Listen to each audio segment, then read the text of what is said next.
Sounds good. Well, I appreciate everyone's interest in this topic. And certainly, I'm sure our panelists were a big reason why a lot of you joined today. This was a project that we started with RevOps Co-op. They're a partner of ours. I'm with Boostup, the marketing leader at Boostup, and we wanted to understand compensation and impact trends with the RevOps community. I give my disclaimer whenever I'm unveiling some research for the first time. This is our first time running the survey, and already there are maybe 50 questions we wish we would have asked and follow-up questions that we're going to ask next year. So this is going to be an ongoing project, so don't be disappointed. But for a first attempt, my goodness, there was a lot of really interesting things in the data. And I'll give a little bit of background on the nature of the respondents and the data that we collected and the report. But first, let's go through the panelists. Let's go left to right, just introduce everyone, and then I'll kick things off if that's okay. Okay.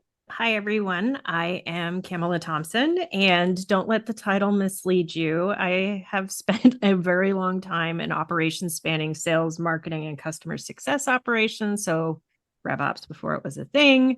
And now I'm running marketing for folks like the RevOps Co-op. Great. Thanks. I'm Jeremy Donovan. I work at Insight Partners. So I've gone from the operating side, where I was a head of RevOps and strategy, over to the investor side, where I advise our portfolio companies on how to grow efficiently.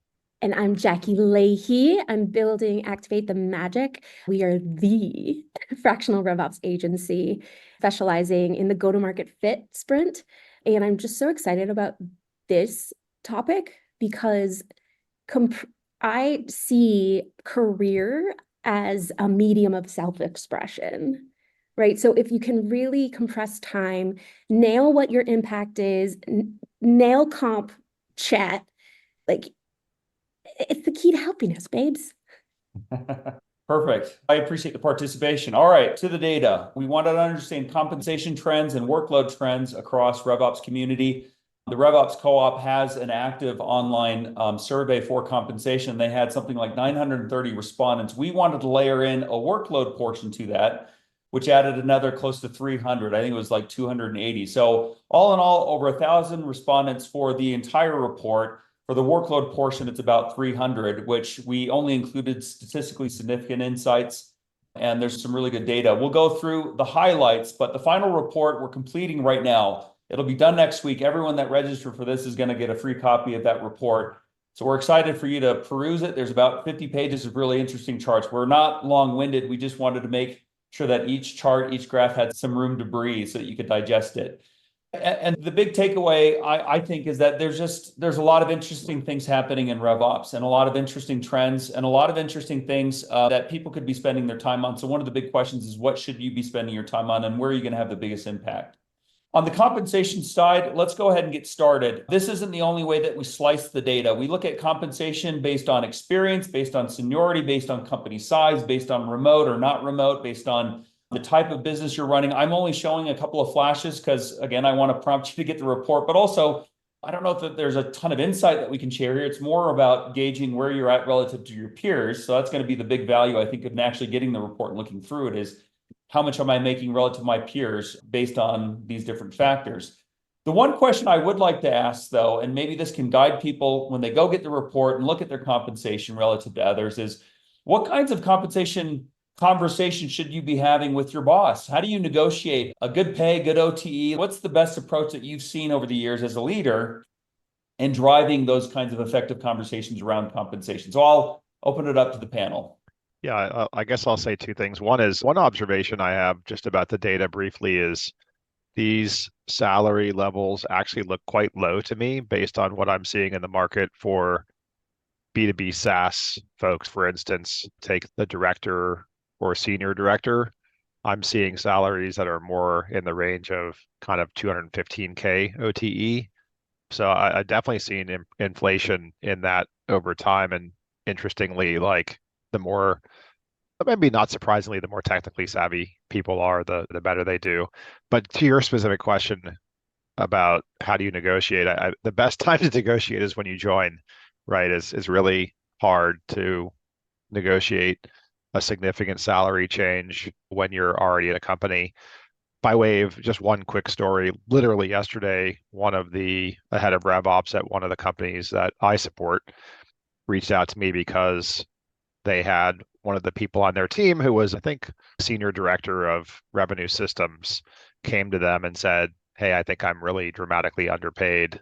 I love it here, but I'm leaving a lot of money on the table." And indeed, we checked the benchmarks, and this person was underpaid by at least 50%, 50%.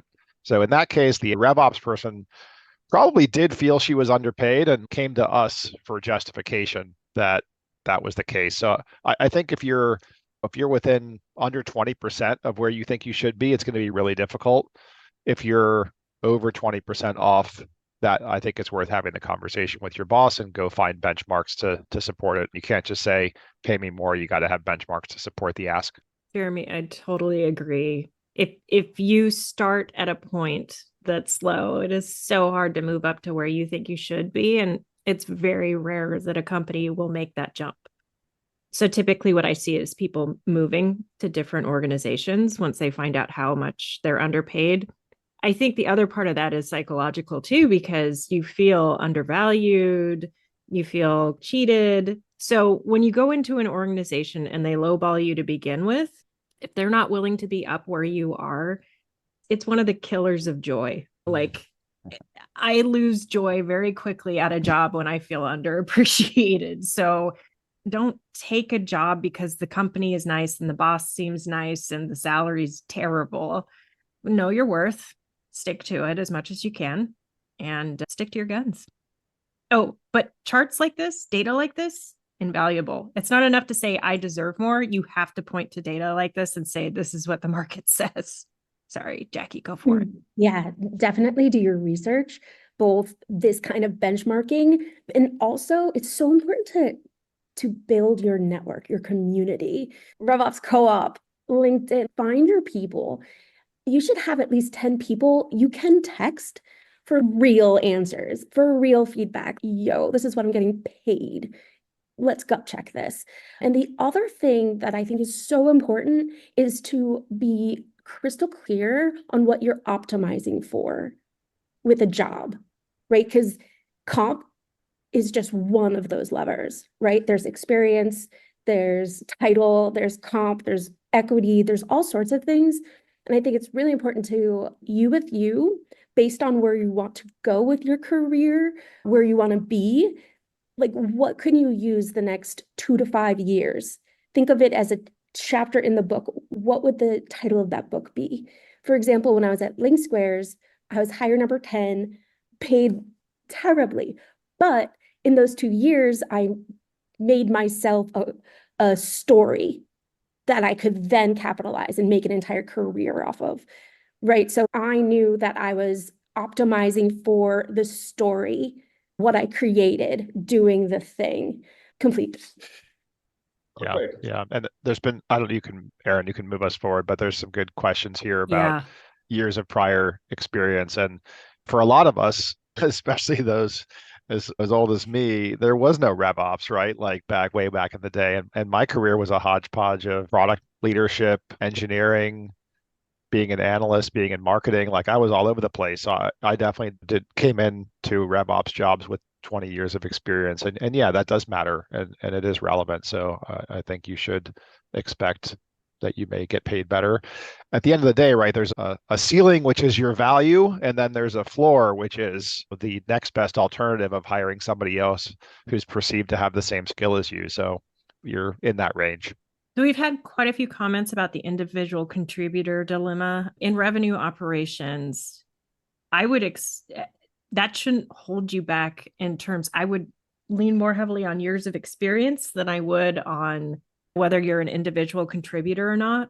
Most of the people I would wager with a manager title or even higher don't actually have direct reports.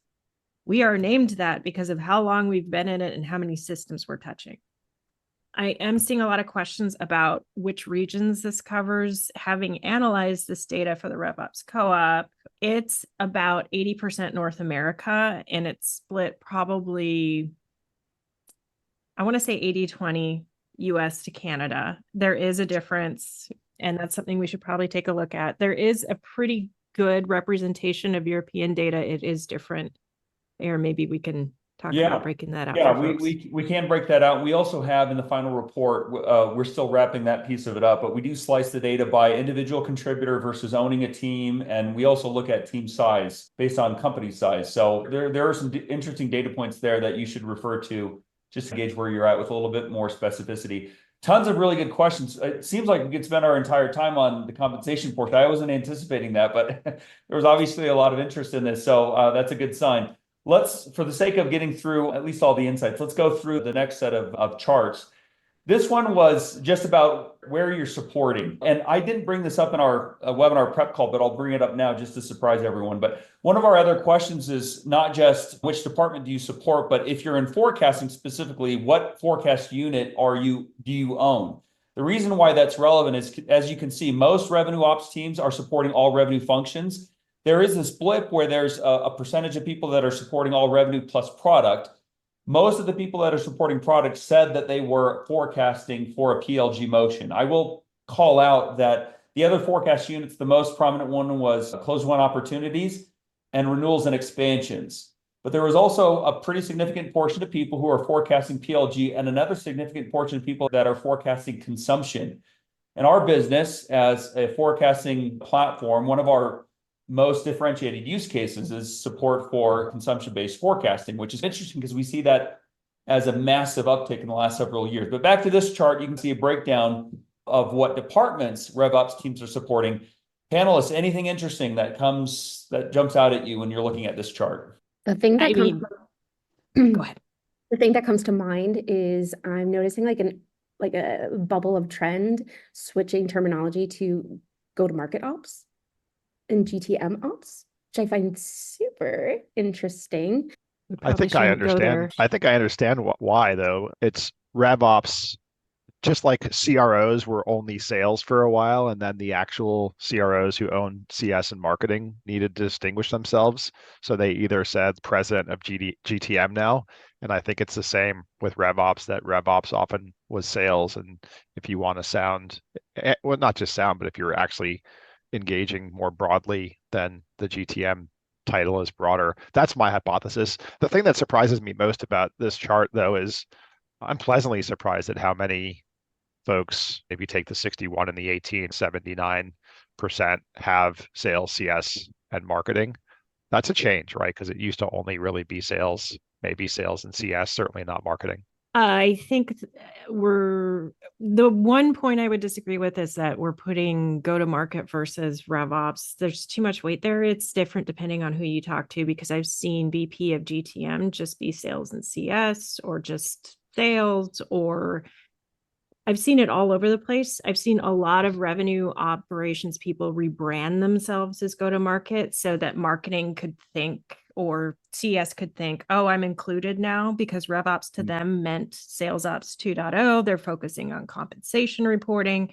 So I think there's just a lot of, well, we see 61% plus the 18 with sales, marketing, product, customer success, supporting the entire go-to-market organization, customer lifecycle is probably how I put it.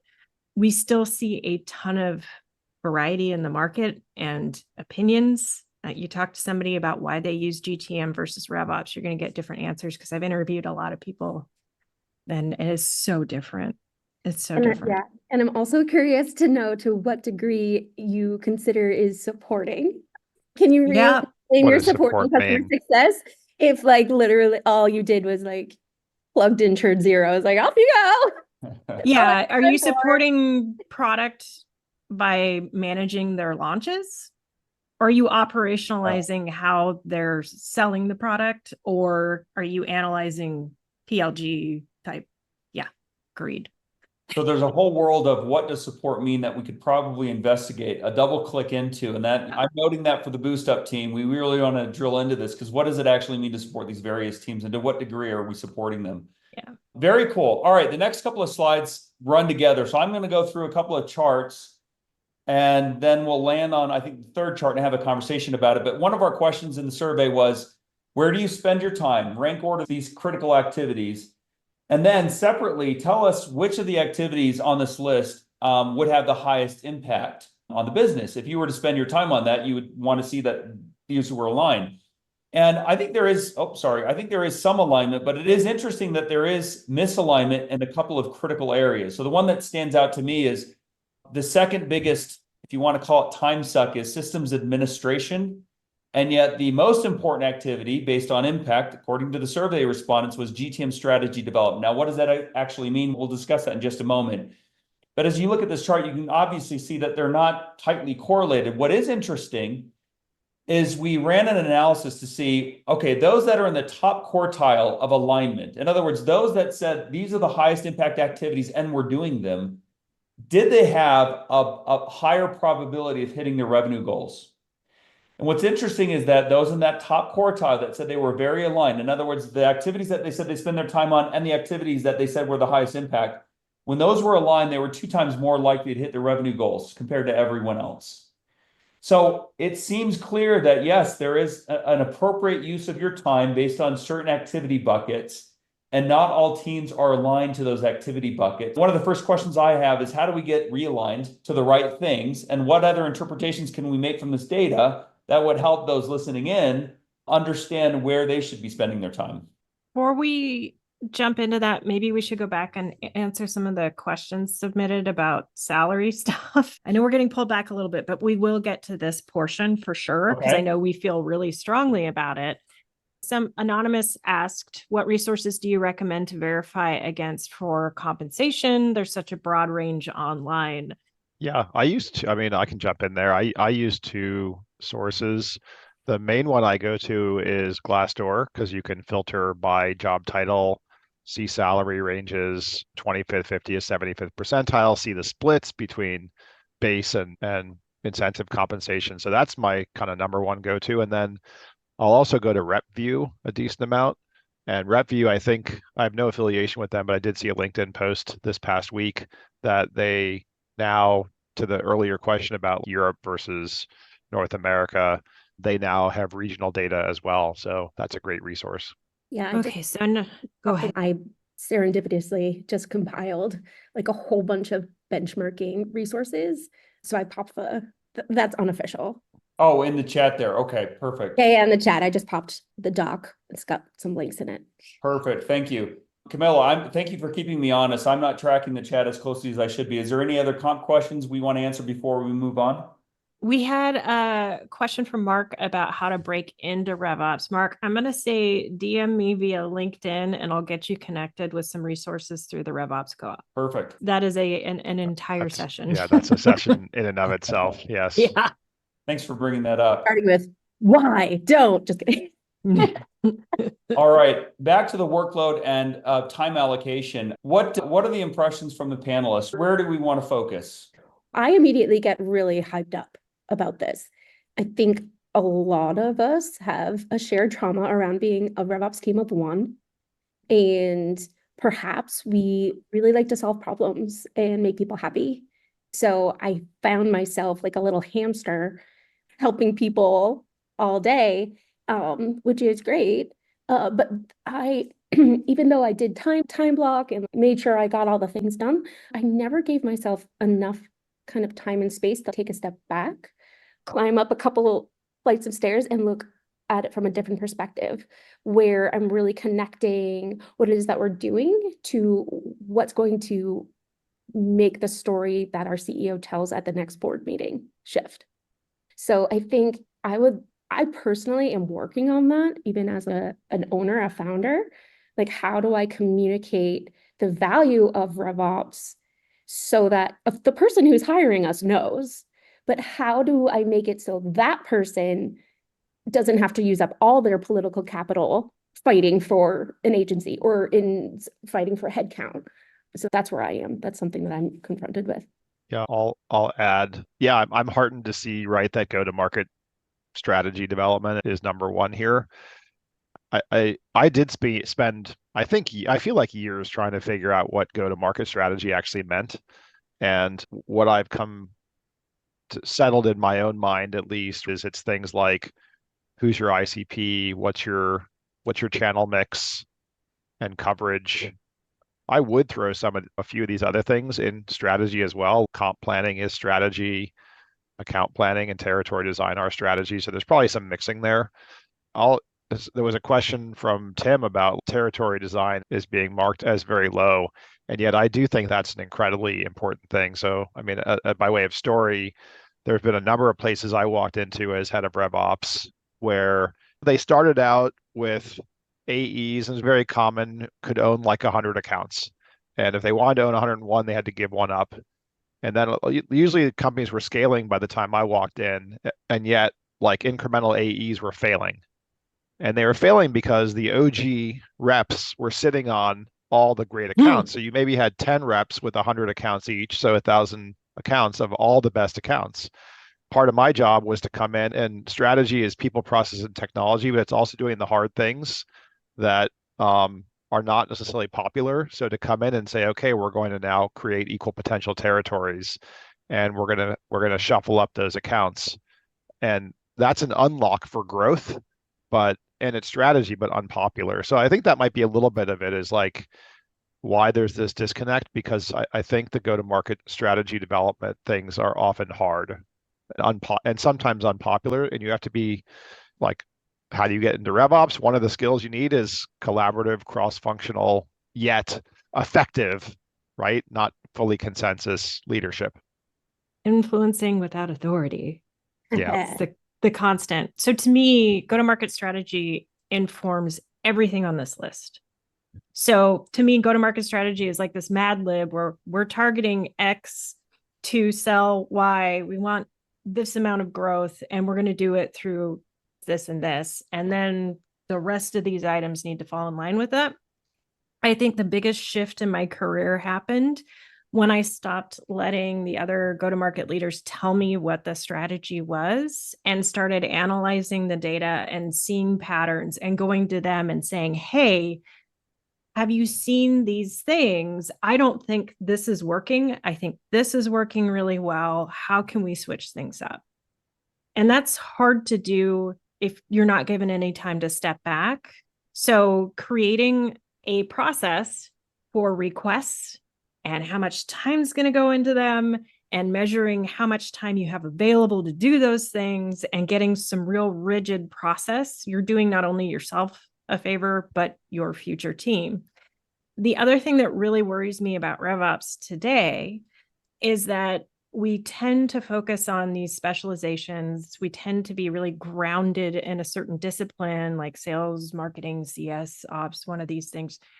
There's less emphasis today that I'm seeing with managers pushing their teams to flex themselves so they get exposure to the entire go-to-market cycle and understand, and even exposure to the executive team to understand what the strategy actually is. So if there's one thing I could change a little bit, it's, can we get managers to push for people to have more exposure to the top line strategy? You don't have to tell everything because some things are scary and they may not happen, but can we inform more why we're asking these questions? Can we give people the why? And then as revenue operators, we need to ask, why are you asking for this? And really understand the ask, approach it like a consultant all the time. Yeah, another thing that comes to mind. So I'm like an accidental Salesforce admin, stumbled into a new thing called RevOps, right place, time.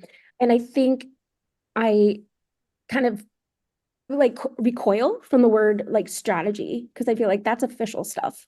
I'm scrappy, I'm in the trenches. But what I've found out is that it just looks different at what stage company you're at, both benchmarked on revenue, but also operational maturity. And in most cases, for me, strategy literally just looks like, hey, let's get everybody in a room and map out how we make money and find the biggest constraint. Like that, and let's reverse engineer that. Like that is strategy. Yeah. Another thing I would add there, as you were saying that, I was thinking like, there's a little bit of you are what you do or what you appear to others to be doing. If you really geek out on if one really geeks out on being a Salesforce admin, then one's going to be perceived in that way, right? If one really geeks out on hardcore analytics, one's going to be perceived that way. Like even for me personally, I really love to code, and it's not always been the best thing for me career-wise, but like I got to find the balance for me, is I would be miserable if I never coded. So Yeah, be thoughtful about what those things are, but know that you're projecting a particular image. And if the image you want to project and the thing you want to do is to be more quote unquote strategic, then you need to be a proactive problem solver and not just come off as the analytical or systems person. To create an avatar of like your like who you want to be. And it could be like out in the future. And then every day I just like, how can I be more like that girl? Yep. Yeah, absolutely. What would she do? What would she wear today? One additional question before we move off the workload slide. Maybe this is just because I'm outside of RevOps, but I was surprised, I think, to see that training and enablement was maybe the third highest on the list in terms of impact. Maybe because I don't traditionally think of RevOps as involved in training and enablement. I think this somewhat proves that wrong, but also we have subsequent questions in the survey about deal review participation from RevOps, and one of them is about how much time do you spend on training and enablement. So we asked this again later, and once again, we see that there's a correlation in terms of revenue impact when RevOps teams are involved in training and enablement. Is this an uncommon thing? Clearly not uncommon, but what do you make of this, I guess, with RevOps teams being involved in training and enablement? Maybe what goes into that? It's the definition, I think, that's getting us again, right? So if Yeah. you were talking about training sales methodology, that may not be ranked as highly, but when it comes to how do salespeople, customer success, marketing, how do they do their jobs? What are the steps they need to take? What are the systems they have to use? That's where we play all day long. And I remember actually having to go through and monitor the time spent to advocate for as you need it enablement tool in our CRM, because I was spending 80% of my time on the phone with reps, trying to talk them off a ledge as they were going through these awful validation roles. It's great. Oh, all right. The next slide does go into, I hinted at deal reviews. We have 5 or 6 questions in the final report on deal reviews. I pulled out one that seemed interesting, and we asked, one, are you involved? We'll go to this in the next slide. About half of RevOps teams, at least in our respondent pool, are involved in deal review calls. Half are not, which is interesting. But those that are involved, you can see that a majority said they're either helpful or extremely helpful at moving deals through the funnel. Then the question is, if you said it's very helpful or extremely helpful, were you more likely to hit revenue? And in this case, those that said that deal review calls are very or extremely helpful at moving deals through the funnel were 4 times more likely to hit revenue. And again, we have other data points. I'll read off some of them. Our deal review calls good at driving alignment, and it does have an also high impact on revenue attainment. For process compliance, that one did not have as high an impact on revenue attainment, which I thought was interesting. Uncovering risks in the deal review call, so risks and deals, that did have a pretty high correlation to revenue attainment, as did, again, sharpening rep skills. So when RevOps teams are involved in deal review calls and part of their participation is training and enablement, we framed it in the question, helping reps with their sales skills, that had a high correlation to hitting revenue. So what are some of the takeaways here? I guess the first question, should more RevOps teams be involved? Like, should this be 100% or is it appropriate that it's 50-50? Yes? Yeah, I think it should be 100%. When I came into the job I'm in now, I'm coming in with a whole bunch of other people who have 15 to 25 years of prior experience and work experience with a ton of that in RevOps. And I asked my peers when I came into the job 3 years ago, what would you do if you went into a new company? And you can't give the answer that you're going to just do a bunch of research. What play did you run in the past that had the biggest impact on performance? And my answer to this is deal reviews. I think that's the single most impactful thing that like a CRO or a head of RevOps can come and do, is make these things more disciplined. And there's so much to unpack in this that first of all, like having deal review calls means you actually have an operating rhythm. It's evidence of an operating rhythm, which has far-reaching implications. It's evidence that you have a disciplined sales methodology. It's evidence that you have a disciplined sales process with exit criteria and expectations, right? It's evidence that you have multi-level involvement in deal execution and multifunctional involvement in deal execution. So I can go on and on, but to me, this is one of the highest impact areas for a RevOps person or a CRO. I think another huge win here is empathy and realizing that half of this is art and it's not all science, because it's really easy for us to sit at their desks and analyze the data and say we're going to come out at X number. But what's really happening are these leaders are figuring out how to read how well their team reads the buying committee. And it's amazing that we can get as accurate as we can in some companies, given how frenetic our buying cycles can be. Understanding what all they're up against, who's on the buyer committee, what our ICP really is, like all of those things are totally invaluable for somebody in revenue operations. I think I have just been evangelized to the church of deal review meetings, realizing that no, I've not been an employee of a company that was operationally mature to actually run these to this degree. But it makes so much sense, Jeremy, that you're like, duh, 100%. It's if I was the ops manager of a factory, do you think I wouldn't walk the floor? Yeah.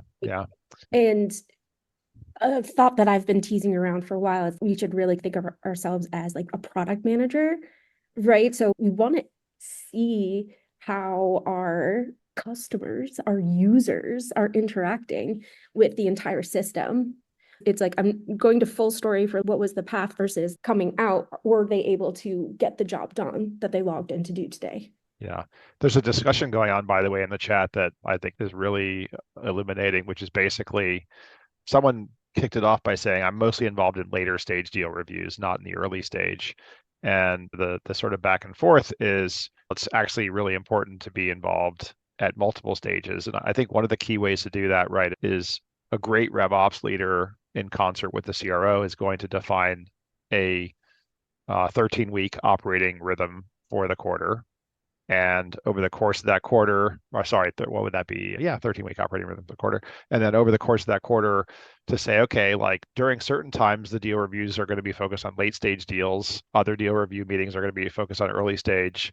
Other deal review maybe focused on top renewals or expansion deals, other ones this quarter, other ones next quarter. So you have to be really thoughtful about operating rhythm-wise, which deals get reviewed at which time of the quarter. And that's also like a lot more discipline. It makes me think that if the classic CRO is in charge of it, I was reading the chat, like they're going to be optimistic, and it's also going to be late stage, right? Because they're like, oh, we have a possible agreement. Let's do it. Let's go. Let's get in there. It depends too on the maturity of the leader and the organization, right? So I've been in tiny organizations where we have a new sales leader who's fresh off the floor and they are solely focused on closing what's happening right now. Pipeline, forget about it. Yeah. So it's marketing's job to absolutely focus on pipeline build. So Deal Desk, there was a question whether Deal Desk is involved in deal reviews. No, not really. So it's a different beast, right? So Deal Desk is involved in the tactical process of actually closing the deal and coordinating with legal and the other folks who need to be involved to get it done in time. The deal reviews are really more of a higher level strategic. How are we going to identify what's being blocked, how it's being blocked? How are we going to tactically avoid that? And how can we learn from that one deal and apply it to others? So I see it as more of it can be focused on specific deals, but it's also how do we learn and replicate? Jeremy, do you have anything to add? Yeah, I 100% agree. Is like Deal Desk is later stage. Deal Desk is non-standard deals. And if you work, let's say you're working very complex deals, then the Deal Desk people are going to be involved all along, but that's more the exception than the rule. That's $5 million plus ACV types of deals. Otherwise, they're just not going to be involved. And yeah, in the deal review, I talked earlier about it. It's an expression of having all these things. This ties back to the sales methodology thing, right? Which is what questions are you actually asking the deal review? You're asking the questions that are tied to, given the stage of the where you are process wise, stage wise, there's a certain set of things that align to your methodology that you should be asking about, right? You should be multi-threaded at certain points. You should have identified the hard ROI at some point. You should have influenced the decision criteria and be checking that. Yeah. I'm thinking back to a specific example. I was in a company where we were really dependent on one deal to hit the number for the quarter, and everybody planned. We had everything like smoothed out in terms of deal process, and the seller forgot to ask, hey, is the person signing the signature going to be on vacation or something? Do I need to like speed things? The person went on vacation, the deal didn't get signed, it got pushed to the next quarter. And it was pretty devastating for the VP of sales because they didn't push in the right way and ask the right questions. It was pretty devastating for their future at that company, just anecdotally speaking. Yeah. There was a lot of back and forth also about if the deal review call is sales led only and there isn't RevOps component, you run the risk of maybe drilling into certain things and not cross-examining on data. I was an enterprise seller for the first 10 years of my career, and I never once had RevOps in any of those calls. And I can attest to that. In fact, I don't think we ever got through an entire deal review call where we analyzed each deal in any one of those in 10 years of being in sales. So maybe that's one anecdotal point, I guess, supporting some of the contentions on the chat, but throwing it in there just for the additional conversation. All right. Any other comments on deal reviews, or are we ready to move on? Okay. We had a couple of questions about process and also about forecasting, given that we're a forecasting business, and that is one of the buckets of time that soaks up a lot of people's time and attention and effort. More of a benchmark. This is interesting because we looked at accuracy across time, first week, fourth week, 6th week, 8th week, and we compared that against, are you following a process? What is your accuracy? If you aren't following a process, what does it look like? The overall trend we're seeing across the board is if you want to increase your likelihood of hitting your goal and you're not at least 82% forecast accuracy by week 8, then you might want to take a look at things. That's the nuts and bolts of it. Now, I did try to split this up by deal size and by deal cycle length, and the overall trend is consistent. It wasn't statistically significant for me to create all 3 separate charts, but suffice it to say that when we blended it all together, when we tried to look at it separately, it was pretty much the same data. So about 82% accurate by week 8 seemed to be the most important trend, or the sweet spot for teams to focus on. And then added to this was a conversation about process. Let's add process, forecast process, and sales process. How does this correlate to a likelihood of hitting your goals? If you have a forecast process, not just if you have it and you follow it. That was the clarification in the question we asked. So if you have a forecast process and you follow it, your likelihood of actually hitting your goal and being accurate with your forecast goes up pretty extremely. And then same with sales process. Now, we had a fun little debate as a panelist, a group, right before the call started. Sales process, sales methodology, are they the same thing? Are they not the same thing? How do they connect? And how does this connect to forecast process? Do we want to open it up? Do we have the time to really sink our teeth into this? Maybe that's the more appropriate question. What do you all think? I want to comment back just a slide ago, which is and then answer that one. Yeah. So for me, I consider excellent forecasting being plus or minus 5% as of your end of the 2nd week call. And that's right, because when you're in the 8th week, I think you're pretty close. You're halfway through. You're more than halfway through. I would expect to be much higher than that. But anyway, and there are ways to get there. That's a whole other conversation. And then if you advance to where you were on this, so for me, process is that stage 1, stage 2, stage 3, and so on, entry criteria, exit criteria, buyer expectations, seller expectations, probabilities, et cetera, et cetera, et cetera. And then methodology is, there are lots of different, there's one process. There are many different types of methodologies. There are call methodologies, there are forecast methodologies. But I think the methodology we're talking about in this context is a qualification/deal health inspection methodology, like a MEDDIC or a BANT or whatever. And so to me, those things are different things. I have the TikTok trend. I am Alex. We are not the same. No, they're totally different things. And that's what, before we got on this, I had a meltdown because I was like, wait. Those are like two, like maybe ketchup and mustard. You might they might sit next to each other in the refrigerator or bring them out when you're grilling together, but they are distinct for me. I land somewhere. I've been in marketing long enough to know that if you use the same word, it's going to mean something different to the 5 different people in the room. So just ask all the questions.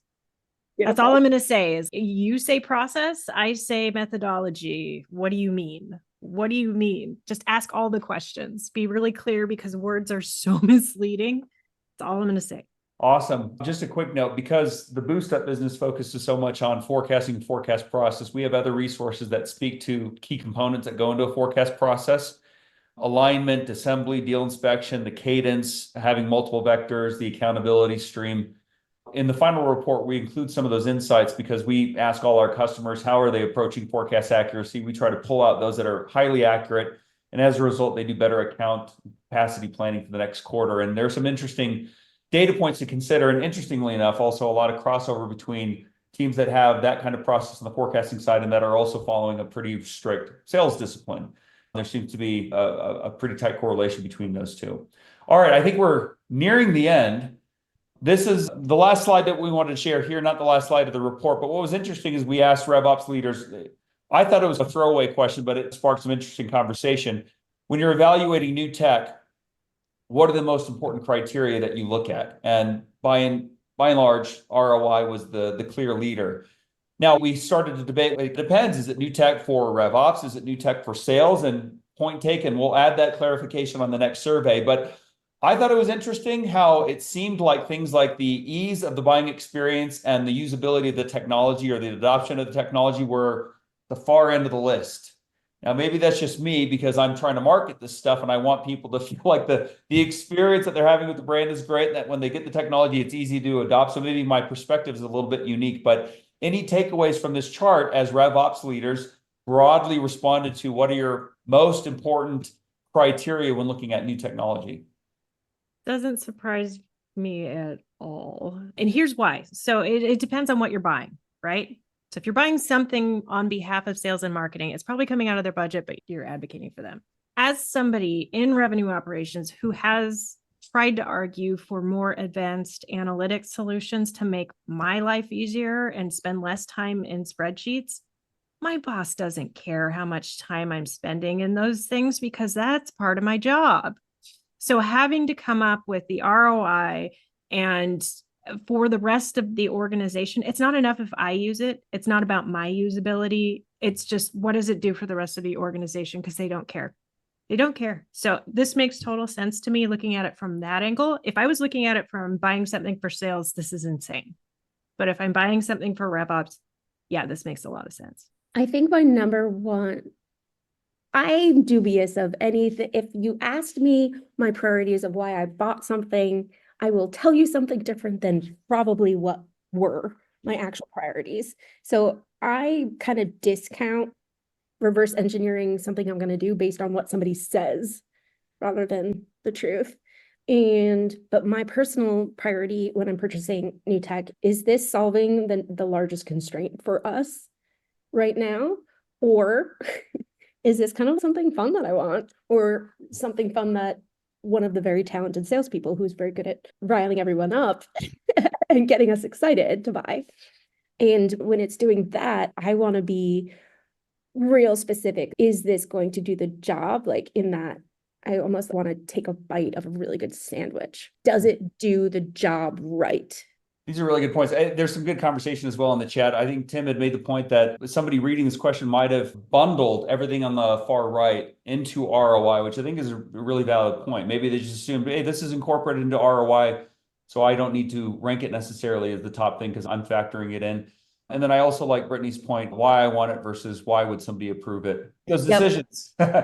And it's not always clear why you're doing it or how you would respond given a blank slate question like this. So I think really good points. Any final commentary on this or anything else that we've gone over today? We did have a question about how to measure ROI, and oh my goodness, do I have so many things for you. On the RevOps Co-op blog, there is a great article on building a business case, and it goes through if you can identify where people are wasting time, especially with the sales team, and taking them away from selling, you can develop an argument for at least like time saved.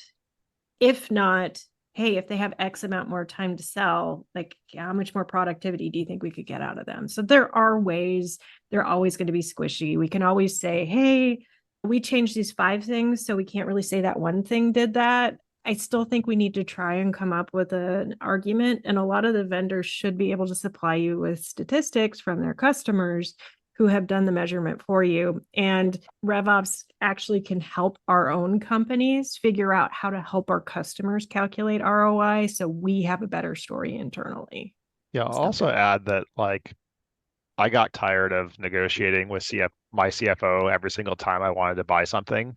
As my career progressed, I started to basically come in and say, look, I'm going to budget X dollars per year, and you need to trust me, basically, that I'm going to spend that judiciously. And they're still going to want to be involved, but let's say I was buying something that was going to help with whatever customer success, CSAT, then we would tie that to CSAT, but it's just one of many things that are a contributing factor. But I think that pre-budgeting matters. It's not particularly this question, but the other thing I would always like pre-negotiate is we're going to run ratios, and there's going to be this ratio of RevOps people to the sales team as defined by X, so that I don't have to come back to you for incremental heads all the time, or whatever it is, sales engineers to salespeople, like anything. We're just going to run ratios, so I don't have to come make a business case constantly. The real life hacks are at 55 minutes into the webinar. Good point. Question asking what ratio Jeremy would argue for in terms of ops to personnel supported. Yeah, actually, I do a lot of benchmarking, and the typical benchmark is around, depends on your size of your company, but it's around 12 to 1, 15 to 1 of RevOps people to the combination of AEs, CSMs, and SDRs. Like reps, but not leadership. Yeah, exactly. So question to the group, have you owned a budget as a RevOps role? Usually I've owned through different departments as the person's comment. It's happened both ways to me, right? There have been times where I've had the budget, and then there have been times where the CRO has the budget. I think there's a trend right now towards the CFO owning the budget for everything. So even CROs and CMOs they'll say they own the budget, but at the end of the day, the true economic buyer is the CFO, even if the salesperson never sees the CFO, sorry. I've always had a really hard time in operations not seeing mine disappear as the year gets worse, which I understand reflexively, but it is difficult. Yeah, no, that's why people tend to spend it while you got it. Yeah, usually the only time I've been in-house and doing ops stuff, I would go to whoever is in charge and just start talking about a tool, and they would just hand me their credit card. So I don't know. All right, this is such great commentary so far. I want to thank RevOps Co-op for hosting this. Normally, I would end with a QR code, but as I mentioned, we don't have the report finished. It'll be done next week, so I'll just send it to everyone that registered, so you'll get a free copy. You won't have to go through a form or anything. And my only ask would be to connect with me on LinkedIn, and after going through the report or listening to this, you have questions of things that you wish we would have answered or want us to go into in greater depth. That's certainly something we can invest time and resources into. So let me know, and that gives me some good milestones or pointers on where we should take all of this. But so far, it's been really interesting and really helpful. I think that's it from the Boostup side. Anything else, Camilla, from the RevOps Co-op side or panelists? Let's see. You have until November 11th to get RevOps AF conference tickets at the lowest price they will be. It's basically 50% off of what you would pay at the last minute. So you should probably do that now. And we have a great lineup already forming, and I get some say in the content. So it's going to be spicy. Thank you, everyone. I really appreciate it. Thank you. Thank you, Aaron, for running the show. Thank you, Jeremy and Jackie, for giving us your expertise. And thank you to everybody on the call. There will be a recording. We will send it out, and I hope you have a great rest of your day. Bye, everyone.